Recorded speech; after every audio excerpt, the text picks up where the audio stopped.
السلام عليكم ورحمة الله وبركاته.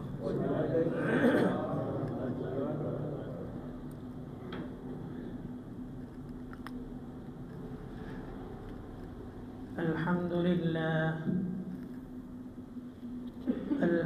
لله نحمده ونستعينه ونستغفره ونؤمن به ونتوكل عليه ونعوذ بالله من شرور أنفسنا ومن سيئات أعمالنا. من يهده الله فلا مضل له ومن يضلله فلا هادي له. ونشهد أن لا إله إلا الله وحده لا شريك له. ونشهد أن سيدنا وسندنا وحبيبنا وحبيب ربنا وطبيبنا وطبيب قلوبنا ومولانا وأولانا محمد عبده ورسوله أرسله بالحق بشيرا ونذيرا وداعيا إلى الله بإذنه وسراجا منيرا.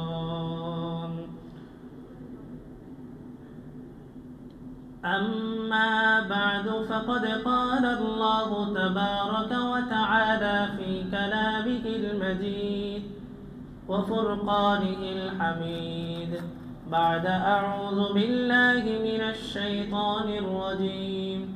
بسم الله الرحمن الرحيم. لكل جعلنا منكم شرعة ومنهاجا ولو شاء الله لجعلكم أمة واحدة ولكن ليبلوكم فيما آتاكم فاستبقوا الخيرات.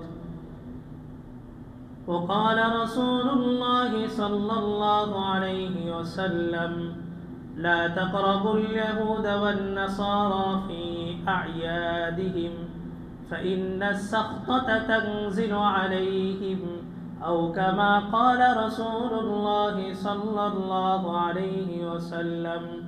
صدق الله العلي العظيم وصدق رسوله النبي الكريم ونحن على ذلك لمن الشاهدين والشاكرين والحمد لله رب العالمين. সবাই একবার দরুদ ইব্রাহিমে পড়ি। اللهم صل على محمد وعلى آل محمد كما صليت على إبراهيم وعلى آل إبراهيم إنك حميد مجيد. اللهم بارك على محمد وعلى آل محمد كما باركت على إبراهيم وعلى آل إبراهيم إنك حميد مجيد. سبحانك لا علم لنا إلا ما علمتنا إنك أنت العليم الحكيم. سبحانك لا علم لنا إلا ما علمتنا إنك أنت العليم الحكيم. الله আমার সাথে সবাই একটু বলেন আশহাদু আল্লা ইলাহা ইল্লাল্লাহ ওয়া আশহাদু আন্না মুহাম্মাদান আবদুহু ওয়া রাসূলুহু آمنت بالله وملائكته وكتبه ورسله واليوم الآخر والقدر خيره وشره من الله تعالى والبعث বা'দাল মাউত। এভাবে আজকের মজলিসের আগে এভাবে কেউ কোনো একজন আলেমের কাছে যায় ঈমান আনছেন, এরকম কেউ আছেন নাকি? হ্যাঁ, ঈমান চলে যায়, সকালে মুমিন বিকালে কাফের, বিকালে মুমিন সকালে কাফের। কে বলছেন? রাসূলুল্লাহ সাল্লাল্লাহু আলাইহি ওয়াসাল্লাম। আমরা কি বুঝি? বুঝি না। কেন বুঝি না? ঈমান যে আনছি স্পেসিফিকভাবে কোনো একটা তারিখ কেউ বলতে পারবো যে অমুক তারিখে আমি ঈমান আনছি? আচ্ছা, জন্ম নিলেই কি মুসলমান? মুসলমানি করাইলেই কি মুসলমান? মুসলমানি খতনা এটা তো এখন খ্রিস্টানরাও করে, ইহুদিরাও করে। ডাক্তারি সায়েন্স তার গবেষণায় বলে যে এই খতনা এটা যদি না করে তাহলে ওখানে ইনফেকশন তৈরি হয়। এখন ইহুদি খ্রিস্টানরাও খতনা করায়, তারাও কি মুসলমান? জামাতে যোগ দিতে হলে যদি ফর্ম পূরণ করা লাগে, তাবলিগে যোগ দেওয়ার জন্য যদি চিল্লা 3 দিন সময় লাগানো লাগে, চরমনাইতে যোগ দিতে হলে যদি চরমনাইয়ের ইজতেমায় শরীক হইতে হয়, তা আপনার মুসলমান হওয়ার জন্য কি কোনো ফর্মালিটি নেই? মুমিন হওয়ার জন্য কি কোনো ফর্মালিটি নেই? আমি জামাতকে মহব্বত করি, তাবলিগকে মহব্বত করি, কিন্তু তাবলিগেও যাই না, জামাতেও নাই। চরমনাইকে মহব্বত করি কিন্তু চরমনাইয়ের সাথে নাই, তাহলে কি আমি তাদের কর্মী? ইসলামকে মহব্বত করা আর মুসলমান দুটো ভিন্ন জিনিস। মুমিনকে মহব্বত করা আর নিজে মুমিন হওয়া দুটো ভিন্ন জিনিস। আজকের আগে কেউ এভাবে ঈমান আনেন নাই। ওই জন্ম নিছি, বাপ মুসলমান, দাদাও মুসলমান ছিল, আমরাও কি মুসলমান। এই কারণে আমাদের ঈমান যে চলে যায় আমরা বুঝিই না। আল্লাহু আকবার। সাহাবায়ে কেরাম যাদের ব্যাপারে আল্লাহ তাআলা জান্নাতের সার্টিফিকেট দিয়েছেন, যাদের ব্যাপারে আল্লাহ বলছেন রাদিয়াল্লাহু আনহুম ওয়া রাদু আন, শুধু আল্লাহই তাদের উপরে খুশি হয়েছেন বিষয়টা এমন নয়, সাহাবীরাও আল্লাহর উপরে খুশি হয়ে গেছেন। এমন ব্যক্তি তারা একটু সময় পাইলেই একজন একজনকে ডাকতেন, তার নুমিনু সাআতান, আসো কিছুক্ষণ ঈমানি আলোচনা করি। যাদের জান্নাতের সার্টিফিকেট দেওয়া। জান্নাতি সাহাবী কয়জন? আশারায়ে মুবাশশারা 10 জন জান্নাতি সাহাবী। এই 10 জনের বাইরে কি আর কেউ জান্নাতি না? আছে। আশারায়ে মুবাশশারা মানে যারা জান্নাতি সাহাবীদের ভিতরে সর্বোচ্চ স্তর, এই 10 জন। বদরি সাহাবী কতজন ছিল? 313 জন। আল্লাহ রাসূল বলেন ফাফআলু মা শিতুম, তোমাদের যা খুশি তাই করো, সারা জীবন আর কোনো আমল না করলেও আল্লাহ তোমাদের জন্য জান্নাত বরাদ্দ রেখে দিয়েছে। তো ওখানে কতজন ছিলেন? 313 জন। তাহলে কি 10 জন শুধু জান্নাতি না, 313 জন? সমস্ত সাহাবীদের ব্যাপারে আমাদের বিশ্বাস, ওনাদের সকলকে আল্লাহ তাআলা জান্নাত দিবেন। আল্লাহ তো 10 জনের ব্যাপারে স্পেসিফিক ভাবে আল্লাহ রাসূল বলছেন। খাদিজা রাদিয়াল্লাহু তাআলার নাম কি 10 জনের ভিতরে আছে? নাই, তাই বলে কোনি জান্নাতি না। হাসান হোসেন সাইয়্যিদা শাবাবি আহলিল জান্নাহ, আল্লাহ রাসূল বলেন হাসান আর হোসেন যুবকদের সর্দার হবে। এই 10 জনের ভিতরে কি হাসান হোসেন আছে নাকি? নাই। তাহলে হাসান হোসেন যদি জান্নাতি না হয়, তাহলে জান্নাতি যুবকদের সর্দার হবেন কিভাবে? তার মানে বোঝা গেল আশারা মুবাশশারা 10 জনের ব্যাপারে রাসূল স্পেসিফিক ভাবে বিশেষ বৈশিষ্ট্যে তাদেরকে বিশেষায়িত করছেন, কিন্তু এর বাহিরেও অনেক সাহাবী জান্নাতে যান।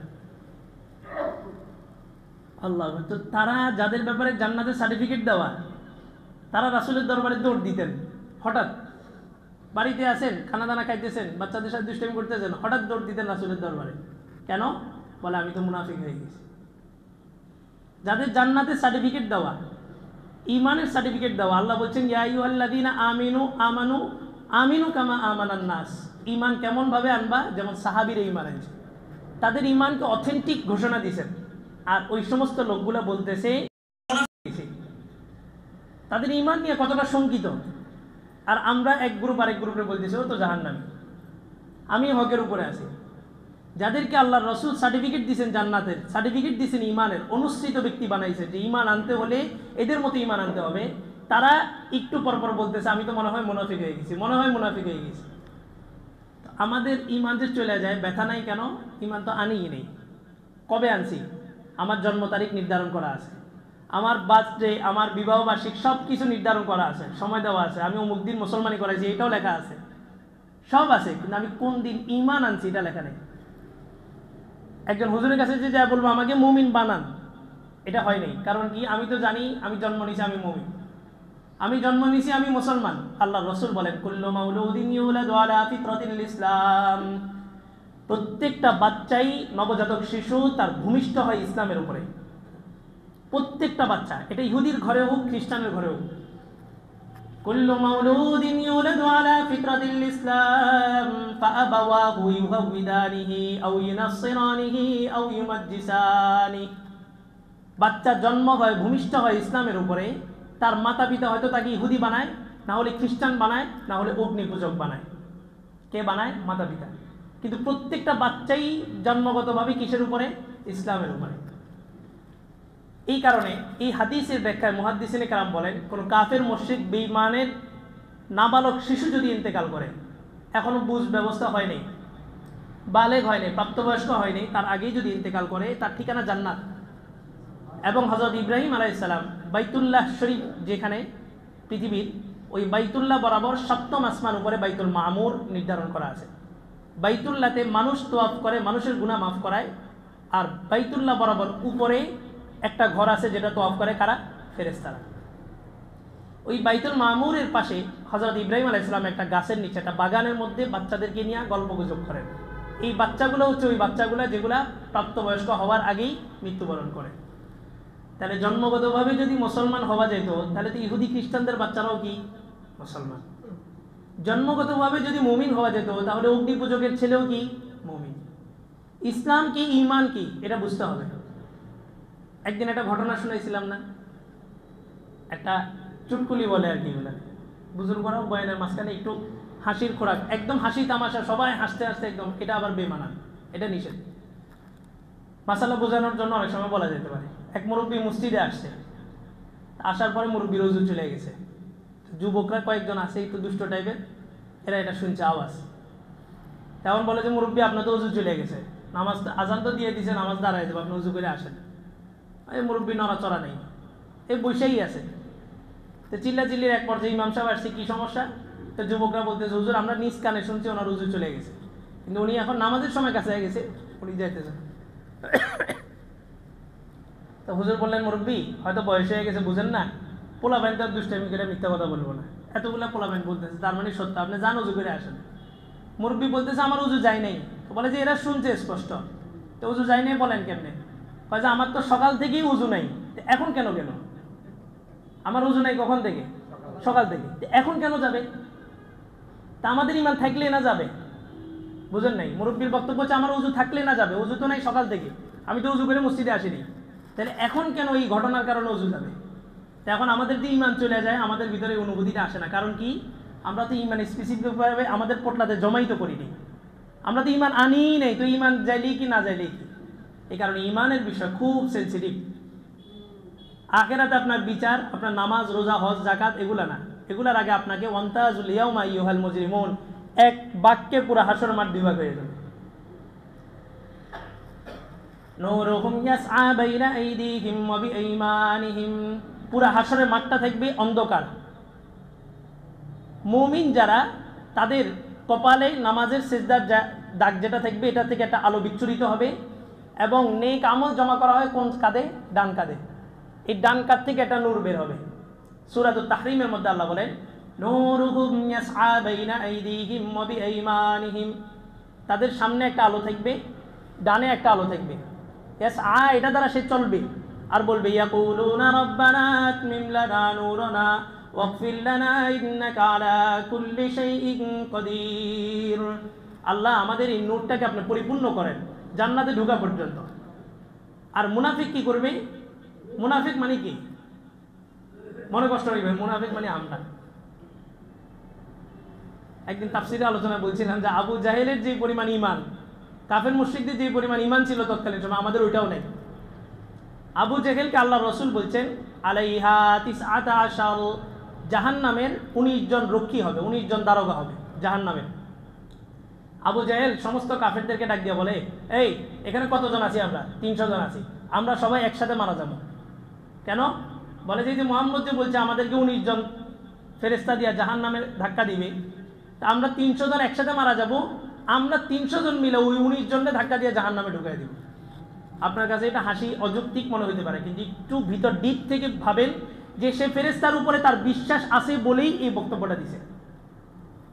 মাত্রই তো পড়ছেন আমানতু বিল্লাহ ওয়া মালাইকাতিহি ওয়া কুতুবিহি ওয়া রুসুলিহি, ফেরেশতার উপরে ঈমান আনলাম। কি ঈমান আনছি? আল্লাহ রাসূল সিজদায় গেছেন, উটের বুড়ি এনে চাপাই দিছে। ফাতিমা রাদিয়াল্লাহু তাআলা প্রথম দিন সরাই দিছে। দ্বিতীয় দিন এসে দেখে যে আল্লাহ রাসূল কাবা শরীফের মধ্যে আবার সিজদারত অবস্থায় আছে। আবু জাহেল বলে, এই মুহাম্মদ, কালকে শাস্তি দিতে হয়নি, মাথা উঠাও, এখানে ইবাদত করা যাবে না, আর যদি মাথা না উঠাও আমি আমার বাহিনীকে ডাকতেছি। সে একের পর এক হুমকি দিতেছে। জিবরাইল আলাইহিস সালাম আসলেন।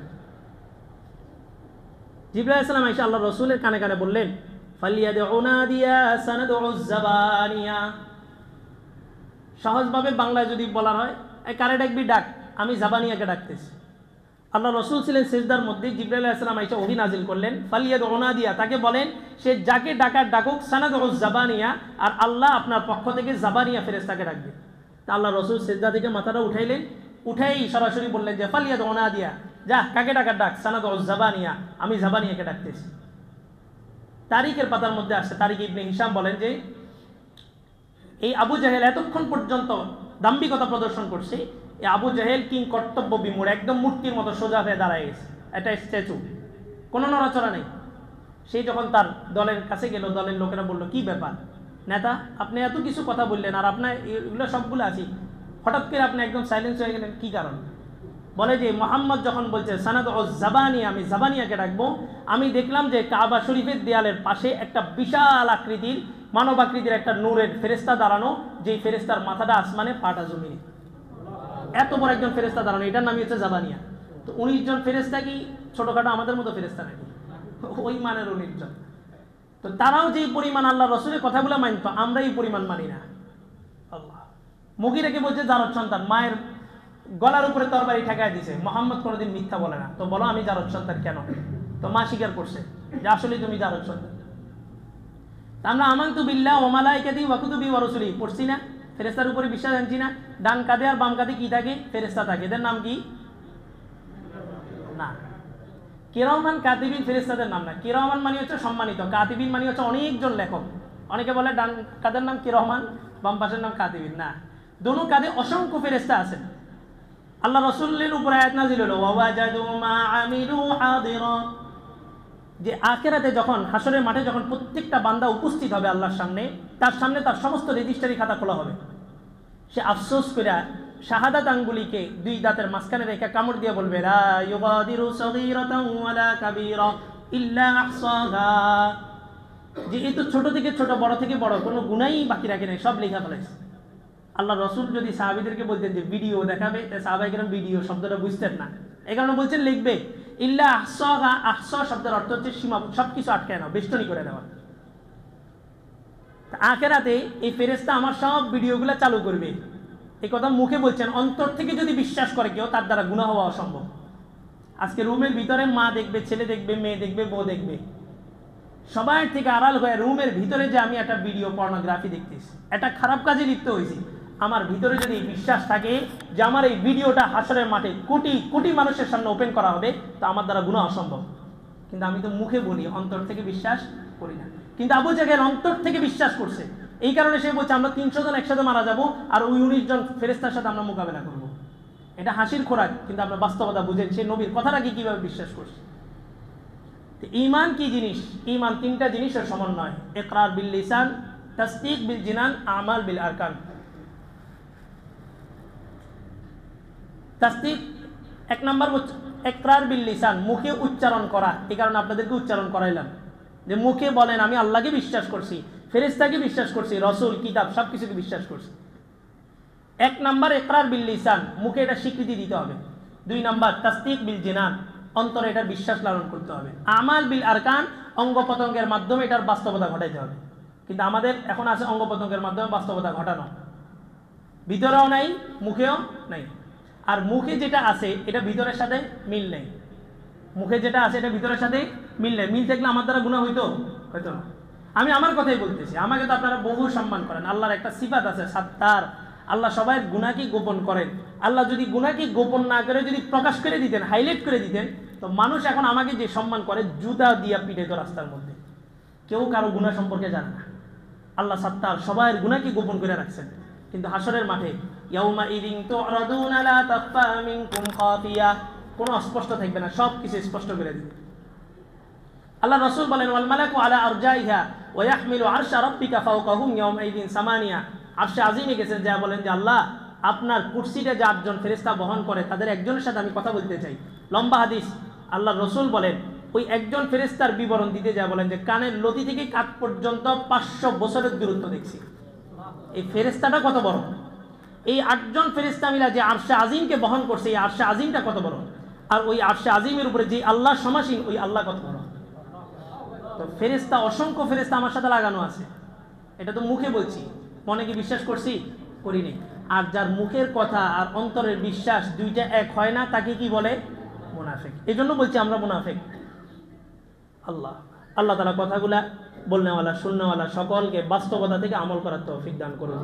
আলোচনা চলতেছিল হযরত ওমরের জীবনী। গত সপ্তাহে বলছিলাম যে হযরত ওমরের জীবনী, ওমর কেমন শাসক ছিলেন, ওমরের বিবরণ, ওমরের জীবনী তার জ্বলন্ত উদাহরণ। হযরত ওমরের জীবনী আলোচনার পাঠ অনেকগুলা, শেষ করা যাবে না।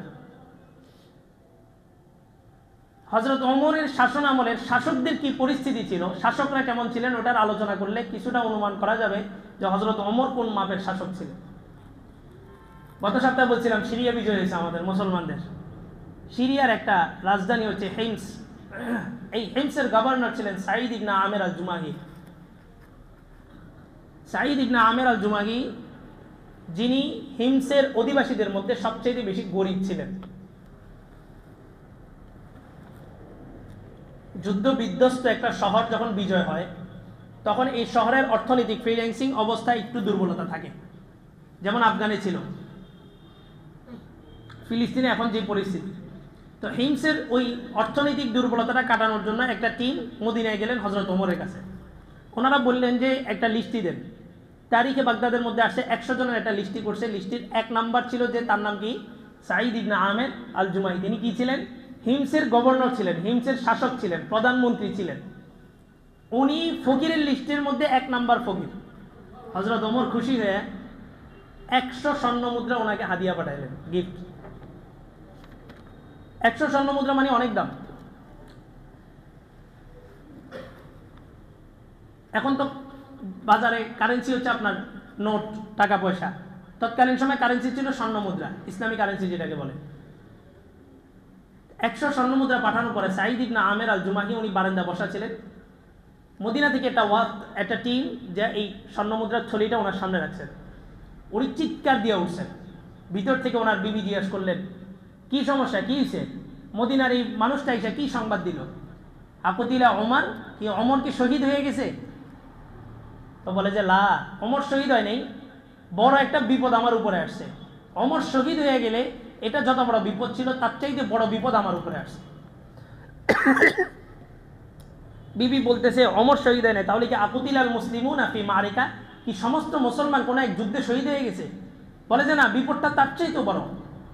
তো বলে যে ওমরও শহীদ হয় নাই, মুসলমানরাও শহীদ হয় নাই, বিপদ এত বড় বিপদ, কি বিপদ আসছে? বলে যে দাখলাত আলাইয়া দুনিয়া, আমার উপরে দুনিয়া, আমার ঘরে দুনিয়া প্রবেশ করছে।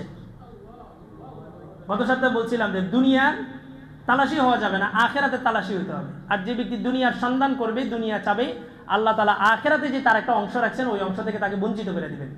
মান কানা ইউরিদু হারসাদ দুনিয়া নুতিহি মিনহা ওয়া মা লাহু ফিল আখিরাতি বিন নাসিব। আখেরাত চাইলে আল্লাহ তাআলা আখেরাতের ফসলের মধ্যে বৃদ্ধি দান করবেন। আর দুনিয়া চাইলে আখেরাতে যে আমাদের জন্য একটা বরাদ্দ আছে, অল্প হোক বেশি হোক, আল্লাহ তাআলা ওইটাকে শেষ করে দেবেন। ওনারা এরকম দুনিয়াকে ভয় করতেন। বুজুর্গ দেখলেন যে একটা কুকুর যাইতেছে, তো ওনাদের অন্তর্চক্ষু খোলা ছিল।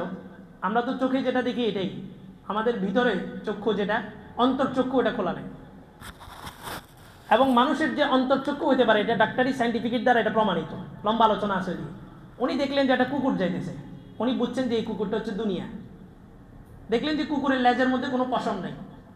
তো বললেন যে কি কুকুর, তোমার লেজের পশম কোথায়? তো বলে যে আমি কুকুর না, আমি হচ্ছে দুনিয়া। তবে দুনিয়াদাররা আমাকে ধরার জন্য বহু চেষ্টা করছে, আমাকে কেউ ধরতে পারে নাই। ওই আমার লেজের উপরে হাত দিছে, টান খেয়ে আমার কিছু পশম ছিঁড়ে গেছে, আর আমার কিছু পাইনি। বাস্তবতা এটা, কোটি টাকার মালিক আপনি, তা আপনার খানা কয় বেলা? 3 বেলা খানা খেতে পারতেছে, 2 বেলা, সকাল বিকাল, তাও কি রুটি, মাছ গোস্ত তো নাই, ভেজিটেবল। এই যে রেস্ট্রিকশন, এটা হচ্ছে দুনিয়া।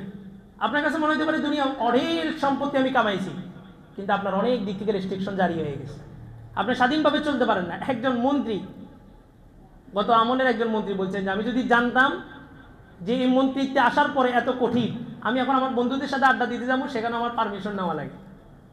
আমি আমার বাড়িতে বেড়াইতে যাবো, সেখানেও আমার পারমিশন নেওয়া লাগে। আমি কি যাব? পরিস্থিতি কি অনুকূলে আছে? এটা হচ্ছে দুনিয়া। আর হযরত ওমর 50টা রাষ্ট্র, অর্ধ পৃথিবী শাসন করছেন, কোনো বডিগার্ড ছিল না। হযরত ওমরকে বলা হলো আপনি বডিগার্ড রাখেন। হযরত ওমর বললেন আমাকে নিযুক্ত করা হয়েছে জনগণের প্রটোকল দেওয়ার জন্য।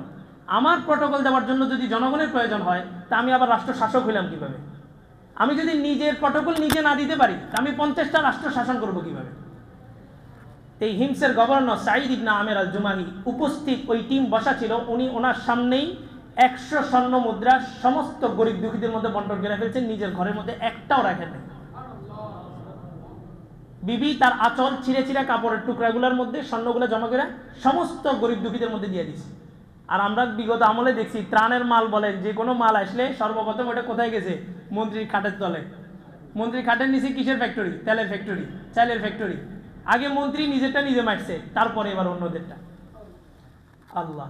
এই সাঈদ ইবনে আমের আল জুমাহির এত সুন্দর শাসন আমল, কিন্তু ওনার ব্যাপারে একটা অভিযোগ নিয়ে 6 মাস যাইতে না যাইতেই হিমসের আরেকটা টিম হযরত ওমরের কাছে আসলো। গভর্নরিং পোস্টিংয়ে বসছে মাত্র 6 মাস, এর ভিতরে ওনার এরকম ভালো ভালো রেজাল্ট যে উনি সবচেয়ে বেশি গরিব, এবং 100 দিরহাম পাঠাইছে উনি নিজের জন্য না রেখে মানুষের মধ্যে বিলায় দিছে। এত বড় একজন বুজুর্গের ব্যাপারে কয়টা অভিযোগ? 4টা অভিযোগ নিয়ে হিমসের একটা টিম মদিনায় গেল।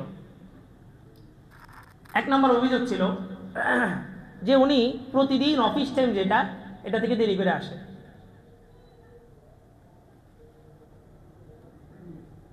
কি জিনিসটা কি?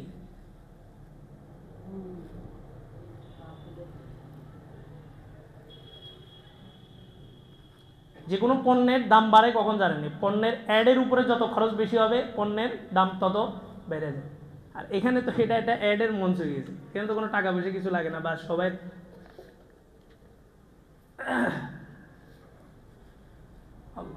মানুষ এই যতগুলো মার্কেটিং প্লেসগুলো আছে, তারা তাদের পণ্যের কস্টিউম খরচ সবচেয়ে বেশি করে কিসের পিছনে? অ্যাডের পিছনে। জায়গায় জায়গায় বিলবোর্ড, তারপর আপনার বিভিন্ন ভিডিওর ভিতরে স্পন্সরে অ্যাড দিয়ে কোটি কোটি টাকা খরচ করে, তারপরে তারা সব। আল্লাহ। এখন এগুলো একটা টেন্ডেন্সি হয়ে গেছে। আমি একটা মাহফিল করবো, মানুষের চিন্তা থাকে না মাহফিল থেকে উদ্বৃত্ত টাকা কত আসবে, এটার চিন্তা থাকে। একটা মাদ্রাসা করবো, ইলমে দ্বীন শিক্ষা দিব, এটার চিন্তা বেশি থাকে না মাদ্রাসার উদ্বৃত্ত টাকা কত থাকবে, এটার চিন্তা বেশি থাকে। তো দ্বীন শরীয়ত কোথায় যায় নিরাপদ থাকবে বলেন? আমার হুজুরে, আমার কাছে যদি ইসলাম নিরাপদ না থাকে, তো কার কাছে যায় ইসলাম নিরাপদ থাকবে? মাহফিল করা ফরজ নাকি? মাদ্রাসা দেওয়া ফরজ? বলেন না, মাহফিল করা ফরজ? মাহফিল করা ফরজ হলে আল্লাহ রসুল করতেন না? মাদ্রাসা দেওয়া কি ফরজ? ফরজ হলে রাসূল মাদ্রাসা দিয়ে যেতেন না? যেটা ফরজ না, এটা আদায় করতে যে আপনি ইসলামটাকে বিকৃত করতেছেন। মাহফিল করা আপনার উপরে ফরজ না, এবিলিটি যদি থাকে একক মালিকানা আপনার মাহফিল করেন না, সমস্যা কি? একটা টেন্ডেন্সি টাকা উঠাও, এটা করো। মাদ্রাসার এবিলিটি দেওয়ার আপনার ক্ষমতা যদি না থাকে, আপনার মাদ্রাসা দিতে বলছে তাকে, মাদ্রাসা দিলেন 6 মাস পর্যন্ত এই অবুঝ শিশুগুলার দিয়ে আপনি কালেকশন করে দিচ্ছেন, এটা মাদ্রাসা? এটা ইসলাম?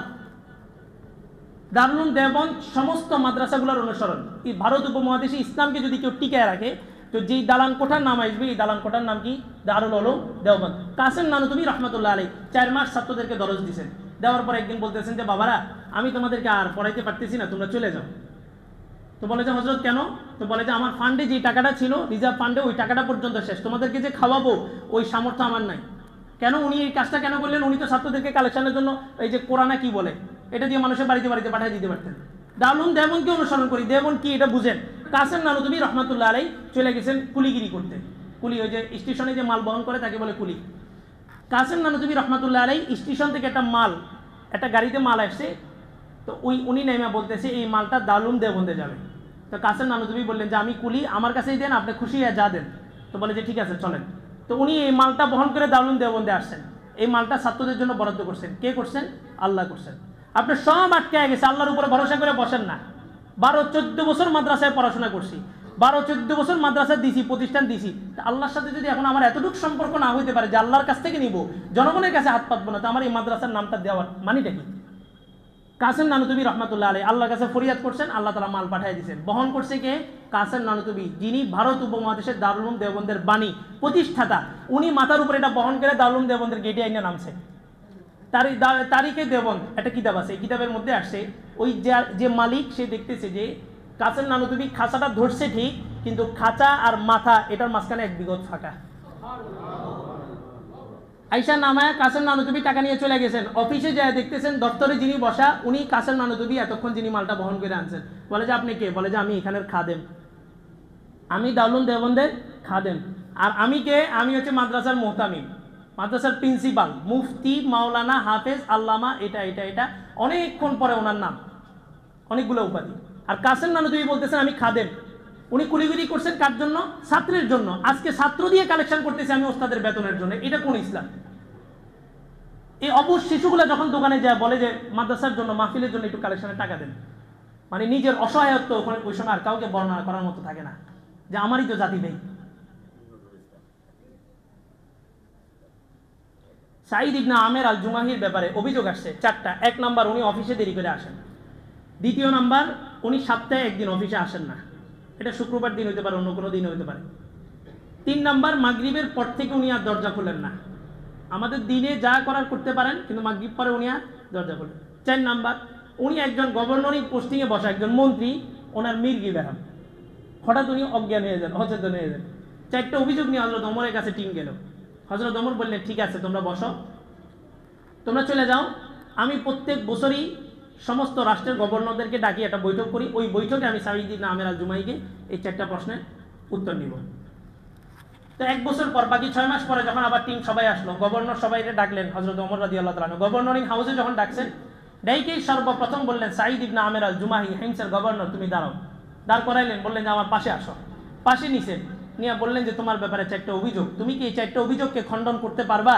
তো বলে যে আমি 4টা অভিযোগের খণ্ডন করব। তো বলো তোমার এই 4 অভিযোগ কেন আসছে তোমার ব্যাপারে? তো বলে যে 1 নাম্বার, আমার যে প্রতিদিন অফিস টাইমে যাইতে দেরি হয়, যে অভিযোগটা করা হয়েছে এটার কারণ হলো আমার কোনো খাদেমা নেই, কোনো খাদেম নেই। আমরা তো, আমি আমার কথাই বলতেছি, আমার কথা বলবো কি, এত বড় তো মাহফিলে একজন যায় বক্তা, সাথে কয়জন যায়? 7-8 জন, ওনার খাদেম বহর। আল্লাহ, হুজুর এসে মসজিদে ঢুকে গেছে, হুজুরের জুতা নিয়ে বাস সবাই টানাটানি। আর আমাদের পূর্বপুরুষরা কেমন ছিলেন? ছাত্রদের জুতা সোজা করে দিয়েছেন, ওস্তাদ ছাত্রের জুতা সোজা করে দিয়েছেন। আমি যে হাঁটি, আমার পায়ের নিচে ফেরেশতা পর বিছায় না, কিন্তু এই যে নাবালক মাসুম বাচ্চাগুলো, এই যে তালবে ইলম যারা মাদ্রাসায় পড়ে, এদের ব্যাপারে আল্লাহ রসুল বলেন এরা যখন হাঁটে এদের পায়ের নিচে ফেরেশতা পর বিছায় দেয়। এরা আমার খেদমত করবে না আমি তাদের খেদমত করব? বলে যে ডাইল ভাত, সবর, ধৈর্য। কোনটা সবর? দারুল উলুম দেওবন্দের ঘটনা শুনাই দিয়েছি, প্রতি সপ্তাহে 1 দিন বিরিয়ানি দিবে। দারুল উলুম দেওবন্দের ঘটনা শুনাই দিয়েছি, ছাত্রদেরকে ভাতা দিবে। মিশদ আল আজহার মদিনা ভার্সিটি, প্রতি মাসে ছাত্রদেরকে ভাতা দেওয়া হয়, ভাতা, ছাত্রদের হাত খরচ। বিশ্বাস না হলে এগুলো যোগাযোগ করে দেখেন।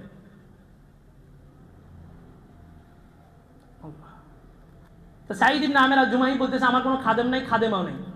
আমি কে? রাষ্ট্রের গভর্নর, পুরা সিরিয়ার রাজধানী হিমসের গভর্নর, ওনার একজন খাদেম নাই, খাদেমা নেই। তো কি করো? বলে যে সকালে আমার নিজের নাস্তা আমি নিজে হাতে বানাই, বানায় এটা আমি নিজে খেয়ে তারপরে অফিসে যেতে হয়, এই জন্য একটু দেরি হয়।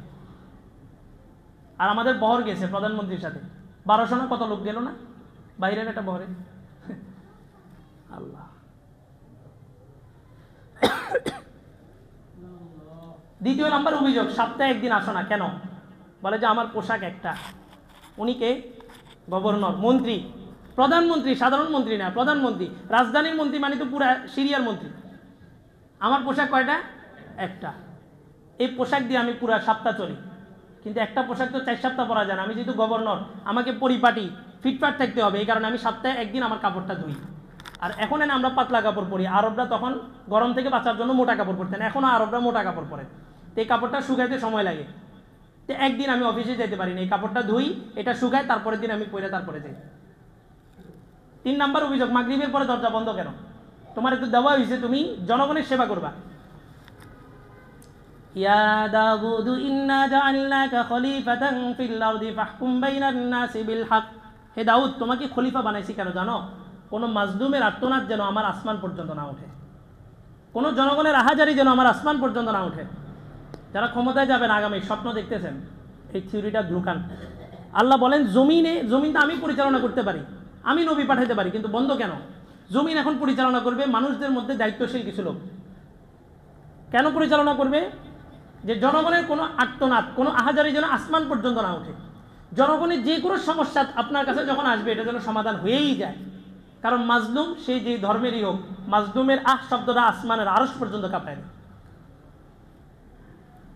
দাউদ আলাইহিস সালামকে আল্লাহ তাআলা বলতেছেন যে তোমাকে খলিফা বানাইছি, কোনো আওয়াজ, কোনো আর্তনাদ যেন আসমান পর্যন্ত না ওঠে। তো সাঈদ ইবনে আমের আল জুমাহিকে জিজ্ঞেস করলেন যে তোমাকে গভর্নরিং দায়িত্বে বসানো হয়েছে, যে কোনো মানুষের আর্তনাদ যেন আসমানে না ওঠে, তো তুমি মাগরিবের পরে দরজা বন্ধ রাখে কেন? মাগরিবের পরে তো মানুষের বিপদ আপদ আসতে পারে। তিনি যে জবাবটা দিয়েছেন যে আমি আমিরুল মুমিনিন, আপনার অনুসরণ যেমন আমার জন্য কর্তব্য একজন মুসলিম খলিফা হিসাবে, এমনিভাবে আল্লাহর আদেশ পালন করা, আল্লাহকে সময় দেওয়াও আমার কর্তব্য। তা আমি দিনভর মানুষের সেবায় নিয়োজিত থাকি, আর মাগরিবের পর থেকে ফজর পর্যন্ত আমি আল্লাহর জন্য এই সময়টাকে বরাদ্দ করে দিয়েছি। Last govern. আর আমরা শুধু শুনছি, তাহাজ্জুদ পড়ছে, কোরআন শরীফ পড়ছে, খালি শুনছি। আর দেখছি যারা তাহাজ্জুদ পড়ে, কোরআন শরীফ পড়ে, প্রকৃত আল্লাহওয়ালা, এদেরকে নিয়ে জেলখানায় ঢুকে বন্দি করে রাখছে। উনি নিজে তাহাজ্জুদ পড়ে, কোরআন শরীফ পড়ে, আর দিনের বেলা দেখছি উনি যারা তাহাজ্জুদ পড়ে, কোরআন শরীফ পড়ে, প্রকৃত আল্লাহ প্রেমী, এদেরকে নিয়ে জেলখানায় বন্দি করে রাখছে। আল্লাহ। লাস্টে ক্ষমতাটা কে বসাইছে আমারে? আল্লাহ। কুলিল্লাহুম্মা মালিকাল মুলকি তুতিল মুলকা মান তাশা ওয়া তানজিউল মুলকা মিম্মান তাশা ওয়া তুইজ্জু মান তাশা ওয়া তুযিল্লু মান তাশা।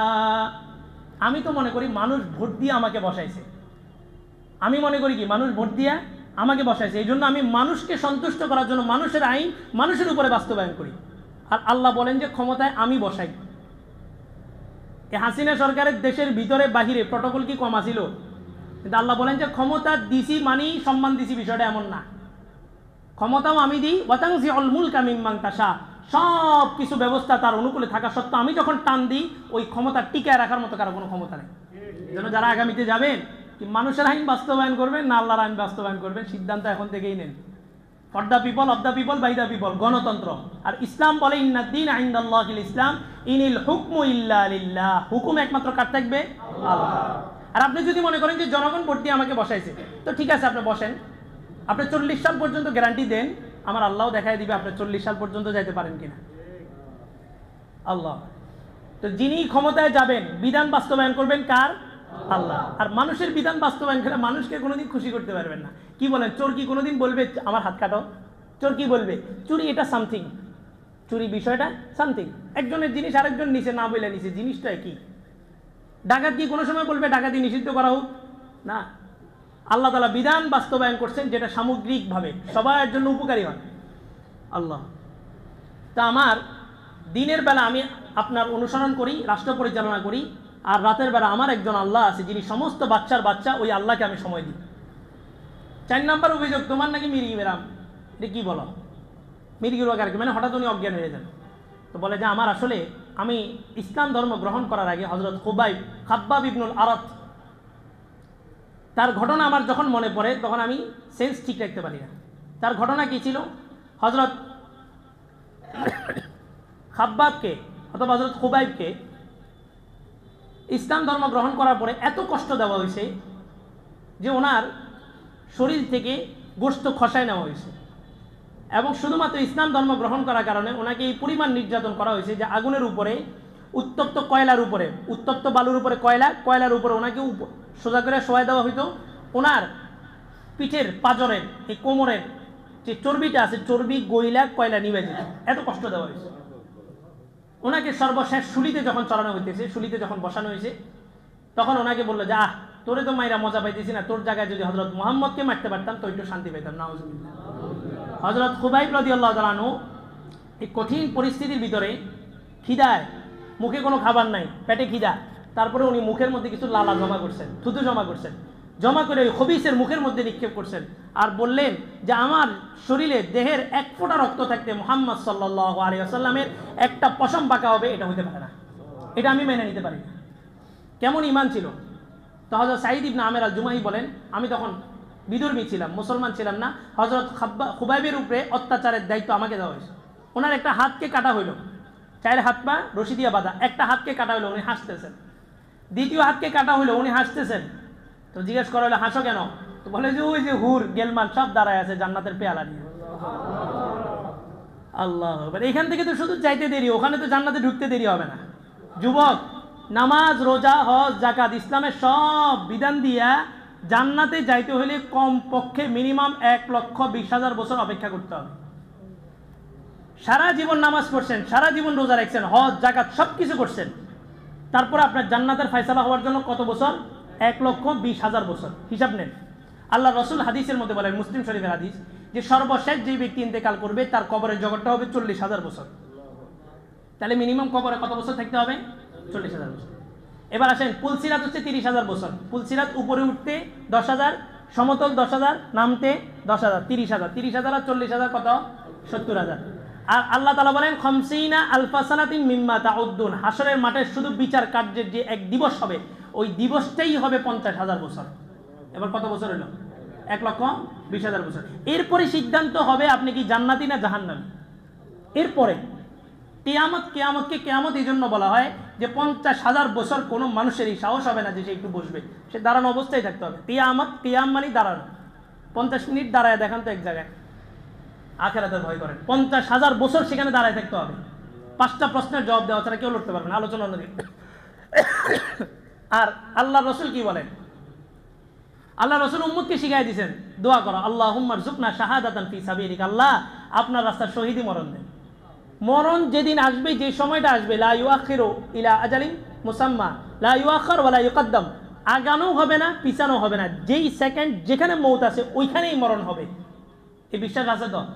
বাস, এবার দোয়া করেন, আল্লাহ মরণ যেহেতু লেখা রাখছেন, মরণ যেহেতু দিছেন, শহীদি মরণটা দিয়ে। শহীদ যে তার ব্যাপারে আল্লাহ রসুলের হাদিস, আল জান্নাতু তাহতা জিল্লাতিস সুয়ুফ, আল্লাহ রাস্তার জিহাদ, আল্লাহ রাস্তায় যে শহীদ হবে, এই যে তরবারি দিয়েছে তাকে কোপ দিয়া গর্দানটা ফালাইছে, এই তরবারির যে ছায়াটা, আল্লাহ বলেন যে তার জান্নাতটা হচ্ছে এই ছায়ার মধ্যেই তার জান্নাত।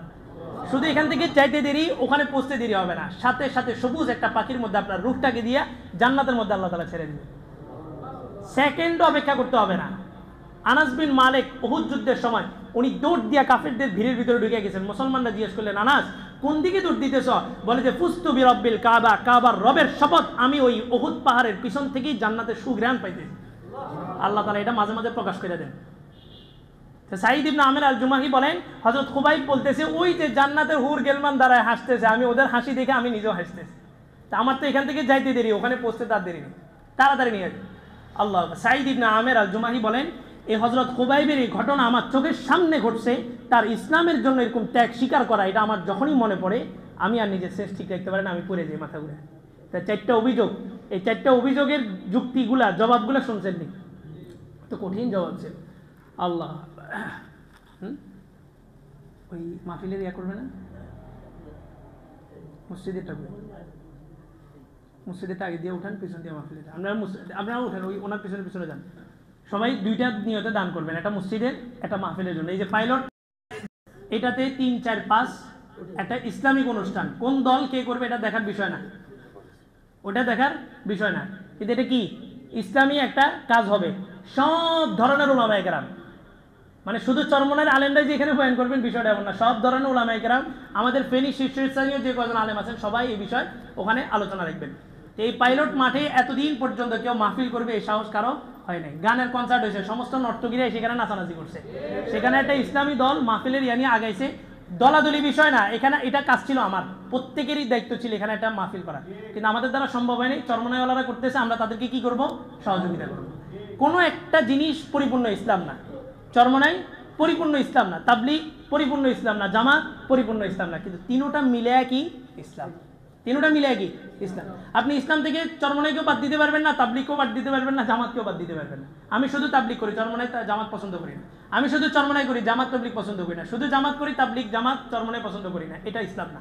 সবগুলো মিলেই ইসলাম। সামনের অদূর ভবিষ্যতে একটা সফটওয়্যার, শুধু এআই সফটওয়্যার, নাম শুনছেন? বসে বসে কোরআনের তালিম দিয়ার মাঝে মাঝে ভাবি যে আগামী নেতৃত্বে কারা দিবে। গতকালকে কয়েকটা যুবক এসে আমার কিছু কাগজ দিয়ে গেছে যে এই 31 নাইট সম্পর্কে আলোচনা করতে, মানে চোখে পানি চলে আসে। যে কাজগুলো ছিল আমাদের হুজুরদের, আজকে আমাদের হুজুরদেরকে আমাদের কাজে অলসতার কারণে, অবহেলার কারণে যুব সমাজ তারা সচেতন, তাদের দ্বারা আল্লাহ তাআলা কাজটা করাইতেছেন। আজকে ঢাকা ভার্সিটির ছেলেগুলা আন্দোলন উঠাইতেছে সংবিধান পরিবর্তন করতে হবে, অথচ এই ডাকটা তো, এই কথাটা তো উচ্চারণ হওয়ার দরকার ছিল আমার মুখ থেকে, না আমি করি নাই, কিন্তু আল্লাহর কাজ আল্লাহ কইরে নেবেন। আল ইসলাম ইয়ালু ওয়ালা ইউলা, ইসলাম কারো কাদের উপরে ভর করে দাঁড়াইতে হবে না। ইসলাম সবসময় সমন্বিত, যে ইসলামের সাথে লাগবে আল্লাহ তাকে উপরে উঠাই দিবে, আর যে ইসলামের সাথে বিদ্বেষ করবে আল্লাহ তাকে ছিটকায় সরাই দিবে। আল্লাহ। তো সাঈদ ইবনে আমের আল জুমাহি ওনার শাসকবর্গের নেতৃত্বের মধ্য থেকে একজন ছিলেন। ওনার জীবনী এরকম আলোচনা যদি হয়, ওনার জীবনের অবস্থা যদি এমন হয়, ওনাকে যিনি পরিচালনা করেন হযরত ওমর, ওনার জীবনীটা কেমন হইতে পারে। আর হযরত ওমর পরিচালনা করছেন কি দিয়া? কোরআন হাদিস দিয়া। একটা রাষ্ট্র না, 50টা রাষ্ট্র, যে 50টা রাষ্ট্রের এক একটা রাষ্ট্র আমাদের বাংলাদেশের থেকে বেশি। অর্ধ পৃথিবী শাসন করছেন, অর্ধ পৃথিবী, 1-2টা রাষ্ট্র না। আল্লাহ। এই হযরত ওমরের জীবনী আলোচনা হয়েছে, বলেন তো কয়জনে নিয়োগ করছেন ছেলের ওমর বানাবো? এটা কারগুজারি, এটা আলোচনা। আমি আমার কথা বলছি, আমার ভিতরে এটা আসেনি। আমি কার ভিতরে আসছে যে আমি আমার ছেলেটাকে হযরত ওমরের মতো বানাবো? 100 জন যদি টার্গেট নিতেন যে আমি আমার ছেলেকে হযরত ওমর বানাবো, তো 100 জনের মধ্যে 100 জনের ছেলে হযরত ওমর হবে না, এটা শিওর। তবে 100 জনের মধ্য থেকে 5 জনের সন্তান তো ওমর হবে। 5 জনের সন্তানও যদি ওমর না হয়, 2টা সন্তান তো ওমর হবে। তো 2টা সন্তান যদি ওমর হয়, একটা ওমর যদি অর্ধ পৃথিবী শাসন করতে পারে, 2টা ওমর মিলে কি পুরো পৃথিবী শাসন করতে পারবে না? হীনমন্যতায় ভুগি। আমি যে হাতটা লড়াইতেছি, এটা কোনো গিয়ার আছে?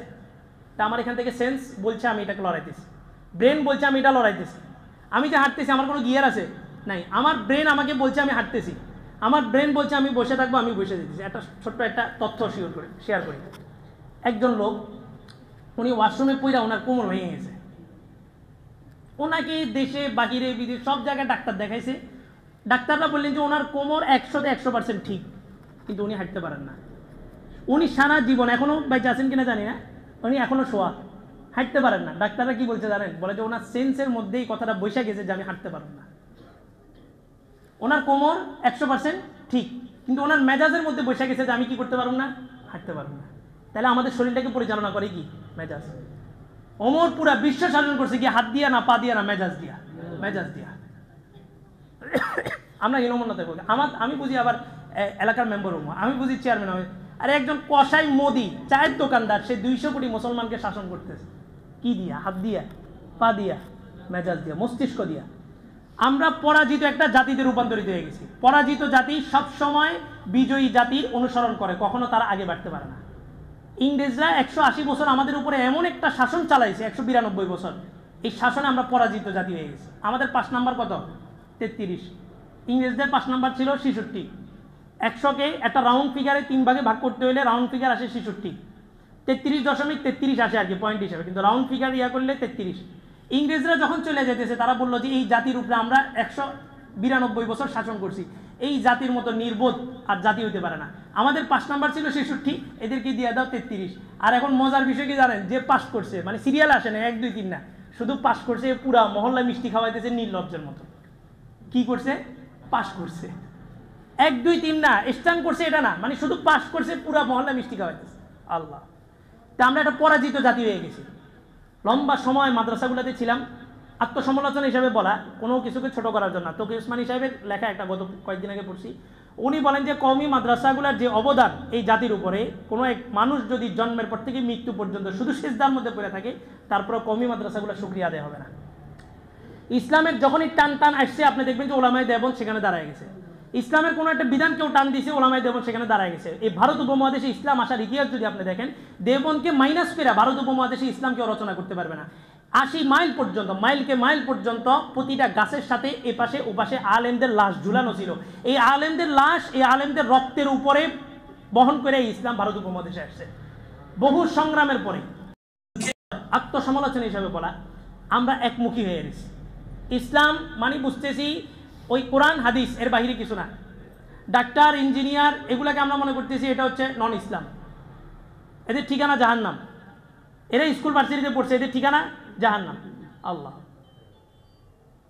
অথচ আমি সকাল থেকে ফতোয়া দিছি স্কুলে পড়া হারাম, ভার্সিটিতে পড়া হারাম, আলিয়াতে পড়া হারাম, এদের আকিদা ঠিক নেই, সব ঠিক নেই। মাগরিব পরে আমি হঠাৎ অসুস্থ হয়ে গেছি, যে ডাক্তারের কাছে দেখাইতে গেছি ওই ডাক্তার কোথায় পড়ছে?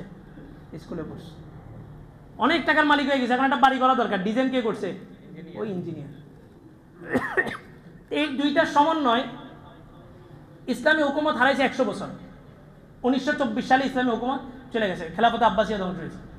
এই খেলাফতে আব্বাসিয়া পর্যন্ত 1300 বছর 1200 বছর ইসলামিক সাম্রাজ্য এত বড় ছিল, সূর্য আমাদের সমাজে উঠতো আবার আমাদের সমাজে ডুবতো। এই 1200 বছর পর্যন্ত সবচেয়ে বড় বিজ্ঞানী 20 জন যদি আপনি সিলেক্ট করেন, 20 জনের 20 জনই মুসলমান। ইবনে খুলদুন, ইবনে রুশদ, আপনারা ডাক্তারি বিদ্যার সর্ব মহানায়ক কাকে ধরেন? ইবনে সিনা। ইবনে সিনা কি জানেন? ইবনে সিনা রহমাতুল্লাহ আলাইহি মানতিকের তৃতীয় ইমাম, ইনি আমাদের মুসলমান।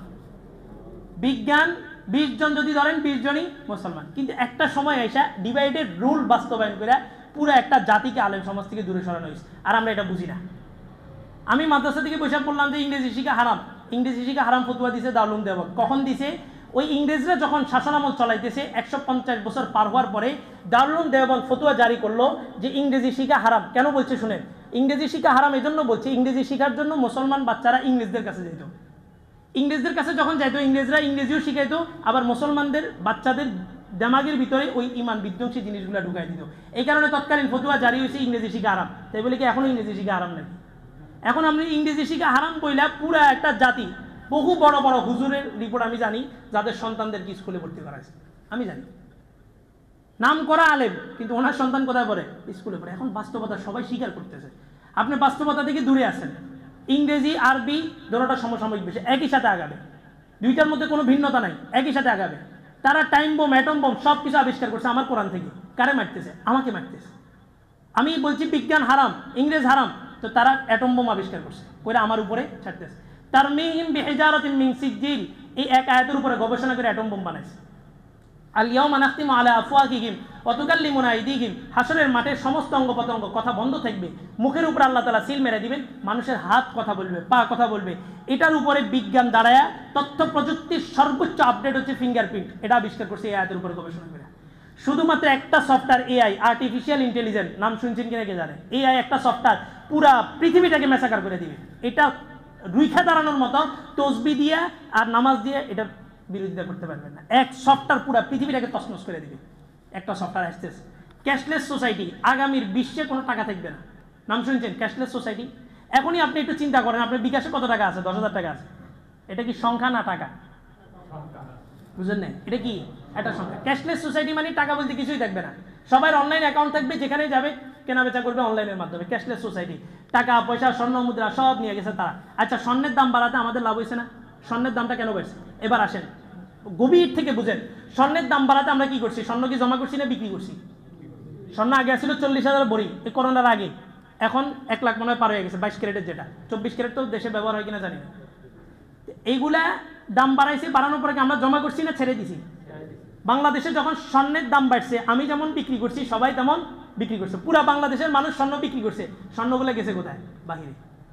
স্বর্ণগুলো চলে গেছে কোথায়? বাহিরে। আগামীর বিশ্ব, এটা একদম লেখা রাখেন, ইমাম মাহদির নেতৃত্বে যে বিশ্ব প্রতিষ্ঠা হবে, ওই বিশ্বে একমাত্র কারেন্সি থাকবে স্বর্ণ মুদ্রা, যেটা এরদোগান চালু করছে। স্বর্ণ মুদ্রার বিকল্প ক্যাশলেস সোসাইটি। আপনার টাকা আছে, সংখ্যা না স্যার কিছুই নেই। এই সংখ্যাটা মুছে দিলে আপনার কিছু করার আছে? কার কাছে আপিল করবেন? এই ক্যাশলেস সোসাইটি আসতেছে, খুবই ভয়াবহ এক পরিস্থিতি। সুদূর পরিকল্পনা নিয়ে একটা মাদ্রাসা দিয়েছে। আর আমি যে মাদ্রাসা দিয়েছি, আমি অন্যদেরকে সাপোর্ট করি, কালেকশন টালেকশন এগুলো দরকার আছে। এটার মাধ্যমে মানুষকে মাদ্রাসামুখী করা যায়। আচ্ছা, নামাজ পড়তে কি আপনারা আসেন না? আমরা ইমাম মুয়াজ্জিনরা আপনাদের বাড়িতে যাই নামাজ পড়তে, সবাই মসজিদে আসেন না? নামাজটা যেমন ফরজ, জাকাতটা এমন ফরজ। আপনার জাকাতটা নেওয়ার জন্য মাদ্রাসার হুজুর আপনার কাছে যাওয়া মানে আপনার জন্য জিল্লতি। আপনার তো উচিত ছিল আপনার জাকাতের টাকাটা মাদ্রাসায় যা পৌঁছায় দেওয়া। তা আমি গতানুগতিক এই সিস্টেমের বাহিরে, আমি একদম টোটালি এই সমস্ত কালেকশন মুক্ত সমাজ একটা গড়তি, ইসলামকে সুন্দরভাবে প্রেজেন্টেশন করার জন্য এটা মাদ্রাসা দিয়েছি। আমি 900 লোকের অ্যারেঞ্জমেন্ট করছি। আমার একটা ইচ্ছা ছিল মহল্লাবাসীর সবাই খানা খাওয়াবো। তো এভাবে আমার ডাকে সবাই সারা দিবে, এটা আমার কল্পনাও ছিল না। আমি এটা উৎফুল্ল হয়েছি, আমি আগামী বছর এই প্রোগ্রামটা আবার করবো। আমার একজন বলে যে হুজুর আপনি একটা সদস্য খোলেন। আমি কি না, যাদের দেওয়ার এসে আমার মাদ্রাসায় দিয়ে যাবে। আমার মাদ্রাসার ছাত্র ওস্তাদ তার কাছে যাবে কালেকশনের বই নিয়ে, আমি ওই কালেকশনের বই রাখি। গতানুগতিক বাহিরে যে 1000 ছাত্র নিব, 1000 ছাত্রের উপর আমি একটা পরীক্ষা চালাবো, একটা ডু আর ডাই, জীবন মরণ একটা লড়াই চলবে। 1000 ছাত্রের মধ্যে 1000 ওমর যদি না হয়, 10টা ওমর তো হবে নিশ্চিত। 10 জন যদি ওমর না হয়, 5 জন তো হবে নিশ্চিত। 5 জন না হোক 2 জন ওমর হবে, এটা কনফার্ম। এই 2 জন দিয়ে আগামীর বিশ্ব শাসন করা যাবে। এই যে একটা মস্তিষ্ক, আমরা বিজাতি একটা জাতি, আমাদের মস্তিষ্কটাকে আমরা বের করতে পারি না। আমার দ্বারা এটা হবে, হ্যাঁ আমার দ্বারা এটা হবে। হযরত ওমর অর্ধ দুনিয়া শাসন করছেন। ওমর কি ছিলেন?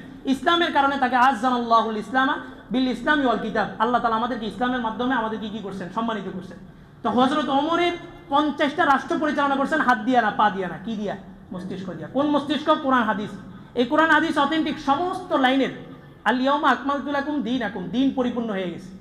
আপনার রাষ্ট্রের একটা বাজেট নির্মাণ করবেন একটা রাষ্ট্র পরিচালনার জন্য। গত সপ্তাহে বলছিলাম রাষ্ট্রের চালিকা শক্তি 4টা, তার মধ্যে একটা হচ্ছে অর্থনীতি। আবার অর্থনীতি একটা সেক্টরকে পরিচালনা করবে 4টা জিনিস। এই যে কথাগুলো বলতেছি অর্থনীতি সম্পর্কে, অর্থনীতি নিয়ে আমি পড়াশোনা করছি বাহিরে, মাদ্রাসার কোথাও আমি অর্থনীতি নিয়ে কোনো একটা ডিপার্টমেন্ট পাইনি। আমি বাহির থেকে এটা অর্জন করতে হয়েছে। আমি এই যে জায়গা জমিন মাপে না আমিন, এটা শিখছি, এটা বাহির থেকে অর্জন করতে হয়েছে। অথচ এগুলো আমাদের সম্পদ। আমিন মানে কি? যে জায়গা জমিন মাপে না। আপনি জানেন আমিন শব্দটা আরবি, এটা মুসলমানদের সম্পদ ছিল। মিরাজ বন্টন যিনি করবেন উনি জায়গা জমিনও বন্টন করবেন। এখন আমি হুজুর শুধু মিরাজ বন্টন করি, জায়গা জমিন বন্টন করে আরেক দালাল। দালালের মাধ্যমে জায়গা জমিন বন্টনে যায়, কোনো দিন জায়গা জমিন সমাধান হয় না, ঝগড়া লেগেই থাকে। এই সমস্ত জিনিসগুলো আমাদের মুসলমানদের হাতে ছিল, আমাদের ঐতিহ্য ছিল, আমাদের থেকে হারায় গেছে, বিজাতিরা দখল করছে। এই কারণে আমার একটা টার্গেট যে সব কিছু নিয়ে আপনি স্কুলে দিবেন বাচ্চা, স্কুলের সিলেবাস আমি এখানে রাখছি। আপনি আলিয়া দিয়ে দিবেন, আলিয়া সিলেবাস আমি এখানে রাখছি। মাদ্রাসার সিলেবাস সহ 3টা কারিকুলামের সমন্বয় করে একটা ছেলে এট এ টাইম হাফেজ হবে, আলেম হবে, আবার একই ছেলে ডাক্তার, ইঞ্জিনিয়ার সব কিছু হবে। আগামীর বিশ্ব এই ছেলেগুলো পরিচালনা করবে। সামনের একটা কঠিন পরিস্থিতি আসতেছে। এই যে কত তারিখ আজকে? 27, 31-এ আসবে 31 নাইট। সমস্ত যুবকরা এই যে ইমান বৈশা যে ইমান পড়াইলাম, আমানতু বিল্লাহ যে পড়াইলাম, কেন পড়াইছি? আপনি ওখানে যাবেন সাথে সাথে আপনার ইমান শেষ। 31 নাইট, এটা বিজাতিদের একটা সংস্কৃতি। এটার একটা নাম হচ্ছে নাইরুস। আল্লাহ রসুল যখন মদিনায় গেছেন দেখলেন যে মদিনাবাসীরা ইহুদিরা 2টা দিনকে ঈদ হিসাবে, উৎসব হিসাবে গ্রহণ করে। আল্লাহ রসুল বললেন মুসলমানদের জন্য ঈদ হবে 2টা। কোনটা কোনটা? ঈদুল আজহা, ঈদুল ফিতর। তাদের সমস্ত কিছু থেকে আল্লাহ রসুল বলছেন যেগুলো থেকে দূরে থাকো। খালাফুল ইয়াহুদা ওয়ান নাসারা ফি আয়াদিহিম, তাদের উৎসবগুলোর মধ্যে ইহুদি খ্রিস্টানদের বিরোধিতা করো। কেন?